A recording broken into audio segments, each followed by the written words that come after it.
Hit serials இனி டிவிக்கு முன்பே சன் நெக்ஸ்ட் ஆப்ல ஜாலியா எல்லாருக்கும் முன்னாடியே பாருங்க. இப்பவே சன் நெக்ஸ்ட் ஆப்பை டவுன்லோட் பண்ணி சப்ஸ்கிரைப் பண்ணுங்க.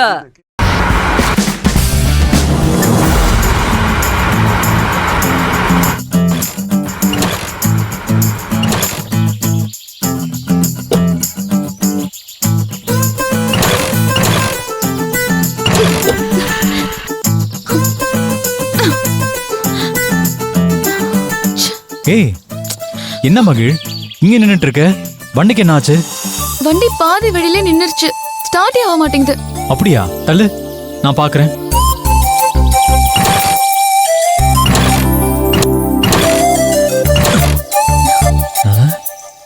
ஸ்டார்ட் ஆக மாட்டேங்குதே.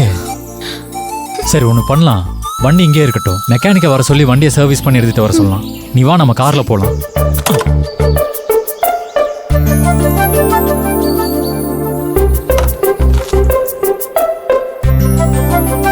இந்தா.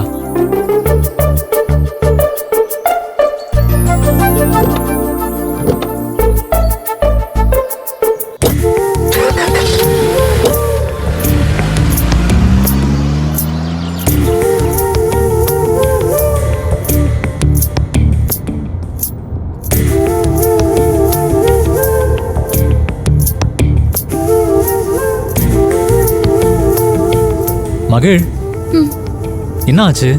ஏன் டல்லா இருக்க? ஆமா, மதிய பொண்ணு பார்க்க வந்தாங்களே, என்ன ஆச்சு? மாப்பிள்ள ஓகேவா?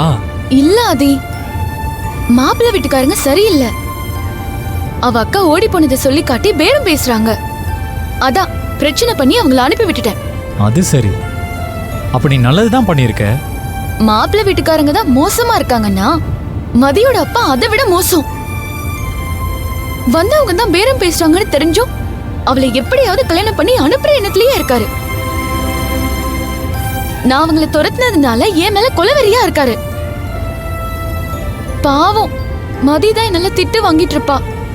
அவ நிலைமை நினைச்சாதான் எனக்கு ரொம்ப கஷ்டமா இருக்கு. ஏன் அவங்க அப்பா புரிஞ்சுக்கவே மாட்டேங்கிறாரு? அவரு பொண்ணு மேல அக்கறையே இல்லையா? வேணா நான் அவரை பார்த்து பேசிட்டு வரட்டுமா? வேற பிரச்சனையே வேண்டாம், நீ போய் பேசினா ஓ மரியாதை தான் போகும். அதை விட நீ மதியோட ஃப்ரெண்டுன்னு தெரிஞ்சா அவளை சந்தேகப்பட்டு டார்ச்சர் பண்ணியே கொன்னுடுவாரு. அவர் யார் பேச்சும் கேட்கவே மாட்டாரு. அப்ப என்னதான் பண்றது மகிழ்?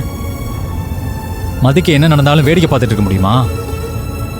முடியாதுதான். நம்மளால முடிஞ்சது செஞ்சுதானே ஆகணும். நம்ம சைடுல இருந்து எப்படியாவது மதிக்கு ஒரு நல்ல வாழ்க்கையை அமைச்சு கொடுக்கணும். பாத்துக்கலாம், ஃப்ரீயா விடு.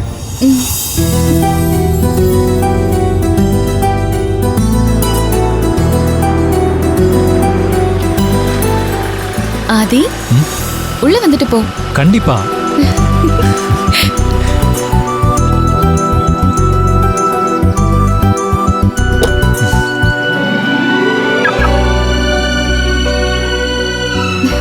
பாட்டி, வா ஆதி. பாட்டி, யார் வந்திருக்காங்கன்னு பாருங்க. அட, ஆதி டாக்டரா? வாங்க வாங்க. எப்படி இருக்கீங்க பாட்டி? நான் நல்லா இருக்கேன் டாக்டர். பாட்டி, டாக்டர் எல்லாம் கூப்பிட வேண்டாம், சும்மா ஆதினே கூப்பிடுங்க. அது எப்படி டாக்டர்? என்ன இருந்தாலும் நீங்க என் பேத்தியோட முதலாளி, அந்த மரியாதையை கொடுக்க வேண்டாமா? மகிழினி, உங்க டாக்டர் இப்படி நிக்க வச்சு பேசிட்டு இருக்கியே.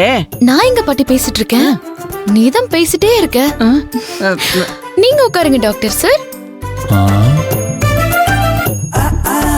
சரி சரி, நீங்க பேசிட்டு இருங்க, நான் போய் காப்பி எடுத்து. சரிங்க பாட்டி. ஏய், அடிதான் வாங்குவேன். எங்க பாட்டி இதே மாதிரிதான் நல்லா பேசுவாங்க.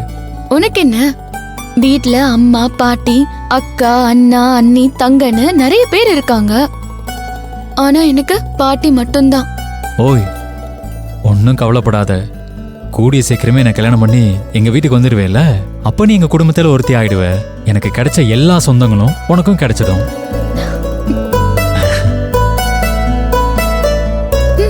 நீ சொல்றதெல்லாம் கற்பனை பண்ணி பார்த்தா எனக்கு சந்தோஷமா தான் இருக்கு. கண்டிப்பா நடக்கும், கொஞ்சம் பொறுமையா இரு. மகிழ், நம்ம வீட்டுக்கு டாக்டர் வந்திருக்காரு. இந்நேரத்துக்கு நீ தானே காப்பி போட்டு அவரை உபசரிக்கணும். அதை விட்டுட்டு அவர் கூட ஜம்முன்னு உட்காந்துக்கிட்டு இருக்க. உனக்கு முதலாளிங்கிற மரியாதை கொஞ்சம் கூட இல்ல. சாப்பிடுங்க. ஐயோ பாட்டி, எங்க முதலாளி அதெல்லாம் தப்பாவே எடுத்துக்க மாட்டாரு. அதனாலதான் நீ இப்படி இருக்க.